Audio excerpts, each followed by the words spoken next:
Hey, what's up guys, Impulse7 here, and today I'm bringing us the video. In this video, we're going to be ranking all 8 stories in Haps and Somnophobia, the 2 most recent Tales from the Pizzaplex books, and the 2 latter books that I was going to do a ranking of all the Haps stories like 2 months ago, but then I just never ended up doing it, and I was too late, so now I'm just doing them combined into one video, because why not? And today with me, joining me, I have Shadow Libra in the call. Yo, what's up, dude?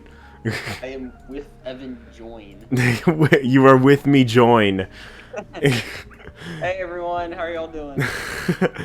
So yeah, what we're gonna be doing? You respond in the yeah. How are you guys doing? I want to see how you're doing. I made a community poll, like I think yesterday. I was like, "How's life?" Most of you guys said decent. I don't want it to be decent. I want it to be great. Okay, I want you. I want. That's true. I think if they watch more of my videos, their lives will be great. So, yeah. For example, this one. So, so yeah, what we're gonna be doing, we're gonna be ranking all of the stories from Haps and Somnophobia, including the epilogues as well. And we're each gonna be giving our thoughts on the stories, and we're gonna decide where to put them on the tier list. So, shall we begin? I don't see what else there is. Yeah, that's a good point, because that's what the point of this video is. So, the first story to go over, Help Wanted. This may be a big bias, but I would say put it in top tier. I'm gonna have to agree with you there. So, what are your thoughts on Help Wanted? I thought, like, introducing the indie dev and actually, like, explaining how that all worked was pretty interesting. Yeah. And that, like, they specifically wanted the games to, like, focus on, like, the murders at Freddy's. Yeah. I like that the story has a really good balance of lore and also just, like, really good writing. And I feel like it's just done so well. I think it's my favorite story in Book 2. Yeah. B7 is close. I like B7 a lot, but we'll get to that when we get to it. The other 2 are pretty good, but okay, maybe. I don't know. The epilogue's good. Haps we'll get to in a second. But Help Wanted was, like, look at its best. Help Wanted was so good, dude. I loved Help Wanted so much. Me too. Yeah. So I think it definitely belongs in S tier. 100%. Alright, so next story. Haps. What are your thoughts on Haps? Honestly, I would put it if I was making this tier list, I'd probably put it in not very good. It just felt like repetitive. It was just I forgot their names, but they were just wandering around the tube maze for like Jason Aiden. Story. Yeah. Jason Aiden, yeah. Yeah, I feel like I agree with you 100%. The story, like the concept of it was cool. I still question whether or not Haps was actually malicious or whether he was just like trying to help them, but he was missing his hands, so he was just stabbing them accidentally. Debatable which one he's doing, but I feel like don't think he has any malicious. Me neither. I actually think he's just trying to help them, but he's trying to grab them because that's what he's programmed to do. He's trying to grab them and pull and bring them out of the maze. But then because he doesn't have his hands and there's just like sharp claws underneath them, so he's just stabbing them. And I feel like the story is just written really, really like poorly. I'm not gonna lie. And it's not because like the story itself is a bad concept. The concept is pretty cool. I think the beginning is all right. The middle is really boring, and the end is pretty good. I feel like the ending is probably the strongest point of the story. It's like it's really dark, right? But the middle portion is so boring because nothing happens. And the problem with having a story in tubes, and we'll get to that again later on. The problem with having a story being set in tubes, especially in Haps, is that they're just navigating through the tubes for most of the story, and it's just unnecessary exposition on where they're going and how they're moving. It's like 76 pages long, I think, and I feel like if if they cut out all like the filler or the unnecessary explanations, it could probably have been like 30-40 pages. Yeah. So yeah, I agree. I'm gonna put it in not very good. You said you put it there, right? Yeah, that's where I thought it should be. Yeah. Yeah, I think it's probably my least favorite story of all 3 books so far. So far, yeah, it's also my least favorite story. Oh yeah, I'm also gonna change around my my list of the stories from book 1 a little bit too, because I have changed my opinions a bit. Is too low. Yeah, Frailty's too low. I'm gonna put Frailty. I think I'm gonna put it Frailty in A, and I'm gonna. Should I keep Lally's Game in A too? I really like Lally's Game, but I feel like it is like a little bit. There is quite a bit of filler, and I feel like some of it could be cut out. But I feel like the concept and like the ending and like most of the story I just feel is really well written. Most of it, not all of it, but most of it. And I feel like I would still keep it in A, but probably like the lower section of A. And Under Construction, I feel like I gave her a bad rap.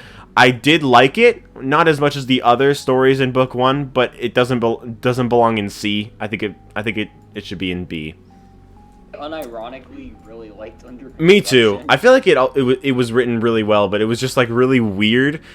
You know, the concept was really strange. It's like the opposite of Haps. The concept of Under Construction is not good, but it's written really well. It's executed so well. Hot take, I like In the Flesh. Me too. In the Flesh is so good. Yeah. All right, dude. Okay, now it's time for B7. B7 Mm-hmm. was a parallel to No, I'm kidding. Stop. It was. The writer itself debunked that, okay? It was good. You'd put it in B? Yeah. I'd put it in A, but I would put it below Frailty and above Lally's Game. I think it was. I feel like B7 and Somnophobia were the 2 saddest stories in like all of FNAF. Honestly, I'm not gonna lie. I'd say B7 is the saddest, 100%. Like it's really like, what's the word I'm looking for? It's really like what am I thinking of? It's tragic. That's what I'm thinking of. It's a really tragic story. It's like, it shows like how like he definitely has like a mental illness of some kind, right? But it's like it really shows like the strength of child imagination, you know? It's like it's like a placebo effect kind of. It's like you think you pretend to be something for so long that you adapt to being that thing, so you eventually like convince yourself that you are that thing. It's like, it's really like deep into child imagination and stuff like that. And I feel like I was trying to like find like really fancy words to say what you said. Yeah, I know. Yeah, but like it's a really sad story, and I feel like it's written so well. I feel like some of it, like the stuff with the doctor, was like really random, but I think it was executed pretty well. I feel like that part of the story, the concept was a little bit strange, but I think the concept overall was great. Yeah, the narrative is in B7 is really good. Yeah. Epilogue. Oh yeah, I also gotta say the fact that the dad left to get the milk, that was kind of funny. Quite literally. Yeah. No, not literally. No, he literally wanted to go get some milk. Literally, on God, he's actually getting some milk, and he's coming back with the milk for sure. Just kidding. No, the dad straight up got pissed and walked out. The mom offed herself. Do you think the dad did at some point? You think the dad is still alive? I feel like he's just still alive and trying to forget his son ever happened. Plot twist, the dad is actually Michael Afton in disguise. Yo, no way. Wait, the child is named Billy. What if he's named after William? Hey, yo! We need to get... We need to get MatPat on this. Yes. Nah, I'm just kidding. I'll get on it. Nah. No, but technically it's not impossible. It could be technically possible maybe, but I doubt it. I severely doubt it. I really doubt it too. Yeah. Epilogue 2. Epilogue 2. Epilogue 2 was decent. I like that it just, like, Yeah. introduced most of the characters, and then... Yeah, I feel like it was a little bit too much, like, setup. Yeah, it was a lot of setup, but... It was a lot of setup, but it's like an ongoing story, and I feel like if it was just one whole story written, like, all together, then it wouldn't be a problem because it's set up for Epilogue 3, and Epilogue 3 ended up being really good, right? The payoff was great, but the fact that it's separated from all the other stuff just because it's from book to book, obviously. I feel like it suffers from that, and it just becomes set up that's like a little bit uneventful, but it is good, but it's not the best that it could have been. It definitely doesn't hold up to the standard that Epilogue 1 set, let's be real. Yeah, that's I think Epilogue 1 is still the best one, actually. I feel like Epilogue 1 is one of the better stories in the entirety so far. And same with Epilogue 3, honestly. Epilogue 3 is, like, on par with it. Yeah, I really enjoyed Epilogue 3. Yeah. But, I like the setup. I liked how... That's all I really have to say about Epilogue 2. Yeah. Alright. Somnophobia. I love that story. Me too. Me too. It was really cool. I know. Oh my god, Somnophobia. It's like, it's an allegory for, like, using drugs, very clearly. It's like, no matter whether, like, you could use it, it can be momentarily, pleasing, I guess is the best word. But, like, you push everyone away, I guess. Right? I wouldn't know, but... You wouldn't know. I wouldn't know. Would you know? No. Okay. I'm just checking, you know. King would know. Theft King would know, yeah. I feel like Somnophobia has, like, some Happiest Day parallels. Maybe. I didn't really get that, but I could have just, like, missed some stuff. But I think it's about Remnant, for sure. But I feel like... I mean, like, see, like, maybe not Happiest Day, like, I specifically was reminded of, like, FNAF 3 minigames being, like, memories of the missing children, and also, like, Jake's memories of his dad in like, the epilogues, and how he would also feel other people's memories. Like, it was in Epilogue 8, I think, where he... Yeah, I think it was 8, yeah. Because Epilogue 9 was the one with him talking to, quote-unquote, Renell. Yeah. Talking to Renellinor. No, but Somnophobia... As a story, though, it's really cool. Somnophobia is going in S tier. Above Help Wanted, actually, for me. Honestly, it's above Help Wanted for me. It's not above Epilogue 1, I don't think, though. I need to see where the epilogue is ranking for me. Okay.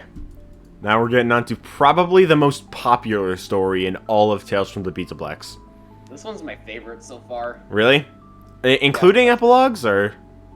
I don't know where I put the epilogues. Out of just the stories, Pressure's my favorite. Yeah, I think I agree with that, yeah. Pressure's going right there. I think Epilogue 1 is still superior, but Pressure is still really good. I find it funny. Pressure and Somnophobia are both so similar to each other. It's like they're both about seniors in high school. They're both about kids with really fake friends. And the main character being the only one that's kind of like picked on, I guess. It's like a really similar like setup, but it's not all that's actually it is kind of similar. It's like being left behind is the ending. Being left behind and dying because you're left behind, pretty much, right? It's like it's really the stories are really similar, and I think that's why they're like on par with each other, because like they're both. It's like a really good like, it's a really good setup. It's a really good basis. It's a really good basis for a story, I think. But I feel like if they do that again in a future story, it might get a little bit repetitive. All the stories did kind of end like that, didn't they? Yeah. And Cluthrophobia.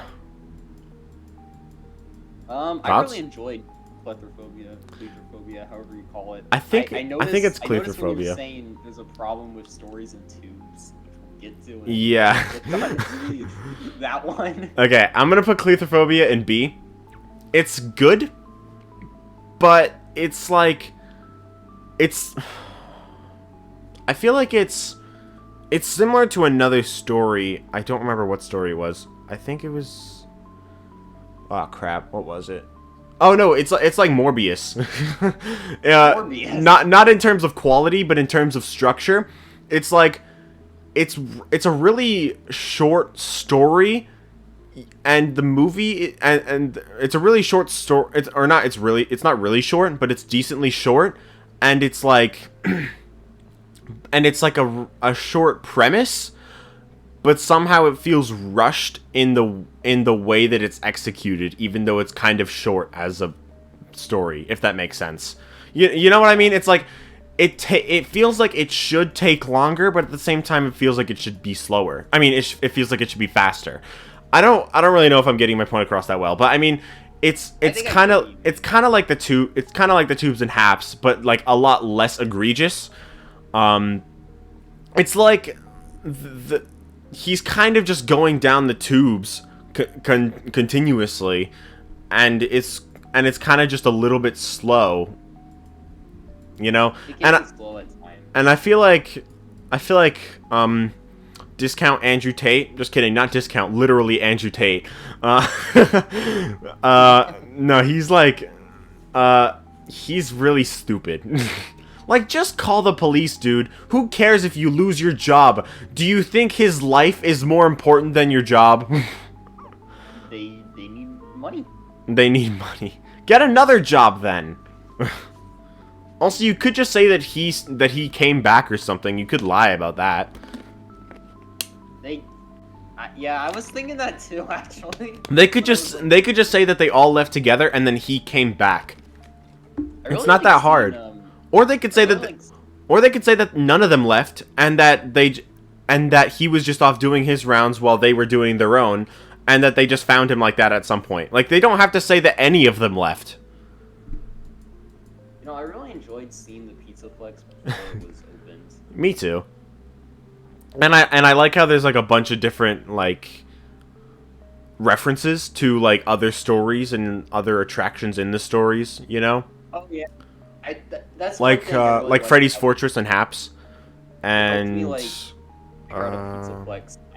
yeah. It's weird though, because it seems like it's interesting that Ballora's here, right? And it's in a really similar way to like Mazer Size, right? But then it's in a completely different section of the building than Mazer Size, so it's like it's not like it can be reused or something.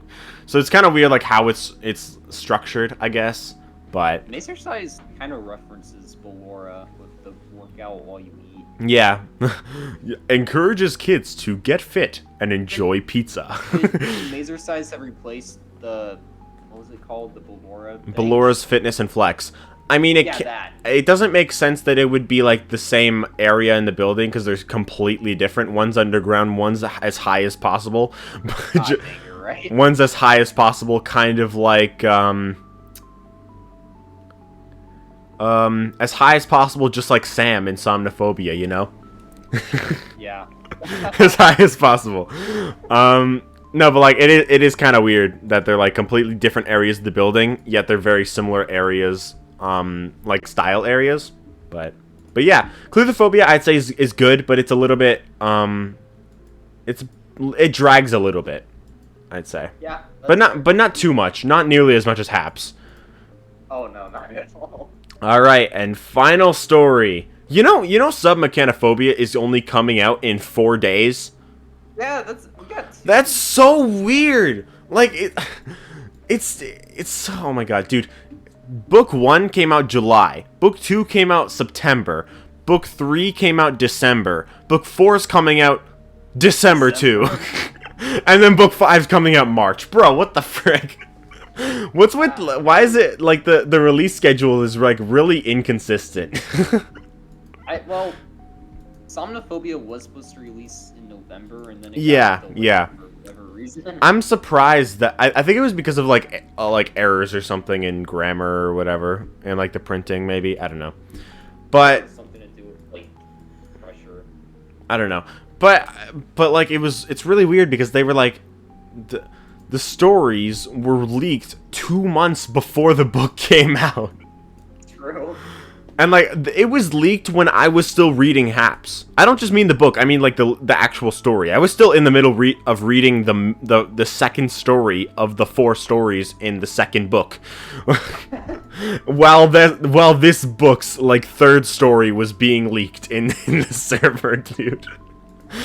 Like, bruh. Anyway, we went a little bit off topic. But just saying it's coming really soon, so we'll be doing another video like this pretty decently soon. Next week. Probably not next week. I might take a little bit of time to read it, but yeah, Epilogue 3. Terrible. No, I'm kidding. You're wrong. Amazing. I liked them wandering around the old pizzeria. Fearing for their, not fearing for their lives, or fearing for their lives. They were fearing for their lives. I like the part where people got murdered. Of course you like that part. I got confused at why there were cat and dogs tweets at the end, but whatever. Yeah, that was a little bit random. But it gives more like emphasis on how, you know, how there's in the Afton ending, there's like a bunch of doors that we can't get through. It kind of gives emphasis on what's behind those, I guess. Yeah, that's true. And it's cool. It gives like an expansion on how everything in the pizza place actually works. And there's still no hole in the ground, which I talk about in my theory that I'm uploading today as we're recording this. So I probably should have scheduled it already. It's supposed to come out in like an hour, but I haven't scheduled it yet. I probably should have done that before we started recording, but whatever. Doesn't matter. But yeah, that's a theory coming out. It already came out by the time you guys are watching this video, but it's whatever. But yeah, there's no hole. So, lore, because Burn Trap, William's still trapped under the pizzaplex. Under the pizza place, so it doesn't make any sense that the endoskeleton is Williams. Even if it ends up being Williams, it doesn't make sense that it is. End up being Burn Trap. I don't think it's from like Scrap Trap or anything. If it ends up being from Scrap Trap, Stitchline Games might as well be canon, bro. Because there's already inconsistencies if the endoskeleton is from Springtrap. Like, there's so much wrong with that. Yet some people are saying it's confirmed. So, I don't know. But whatever. I think I'm debating whether or not I like Epilogue 3 more or less than Epilogue 1. I actually think I do like it. I think I like it more. Earlier, Epilogue 1 is my favorite of them, but no, I think it's Epilogue 3. They're really on par with each other. It's pretty hard to decide between the two, but I think Epilogue 3. Yeah, me too. So, Epilogue 3 was great. The murder was sick, both literally and figuratively, in the positive and the bad way. Described in nice detail. Yeah. No, I feel like it's like a really horrific story that these kids are trapped in a restaurant trying to escape while there's things out and about that are trying to do that to them, you know? It's really a horrifying concept, and I feel like it's executed so well. Oh yeah, 100%. But I think that's just about everything. So, You forgot, Ruin. yeah, it's my favorite Tales from the Pizza Box story. Yeah. yeah, Ruin. I mean, would Security Breach be a Tales from the Pizzaplex? It is technically a tale from the Pizzaplex, but it's not a book. That's true. Gregory will be in a book, though. Or he'll be, the concept of a book. Yeah, supposedly. Yeah, which story is it? Which book is it that he's gonna be in? I think it's book 5. Yeah, I think book 5. I don't know what the story is called, though. Also, can we talk about how in both Lally's game and in Haps, the second story was the title story, but now Somnophobia, the first story, is the title story. What is going on here? Yeah, that confused me. I expect... You know, a theory that I had would be that in Faster Frights, the first story was always the title story. I expected Tales would have the second story always be the title story, and then there'd be a third a book series where the third story would be the title story. I'd love it, but a lot of people would hate it. No, but that was like the idea that I expected, or maybe didn't expect, but I thought it would be like. That was an idea I had based on the logistics behind how this was going on, but apparently not. Apparently, it's just inconsistent title stories. In book 5, the title story is probably going to be the third story. In book 7, the title story is probably the freaking epilogue, bro. Yeah, epilogue. It's the epilogue. Tiger Rock is the epilogue, yeah. How does that fit into the pizza place? Who knows? They find it in there or something. Maybe the cat was the tiger. The cat was the tiger. Nah, but yeah, that's everything that there is to go to talk about for this video. I hope you all enjoyed. Let me know what your ranking for these stories would be in the comments down below. But yeah, I hope you guys enjoyed. Leave a like and subscribe if you want to. We're at 9.83K I think right now. So we're getting close to 10K. I don't think we'll make it by the end of the year because there's only 8 days left, but I think we'll make it by the end of January, hopefully, maybe a little bit, kind of. I don't know.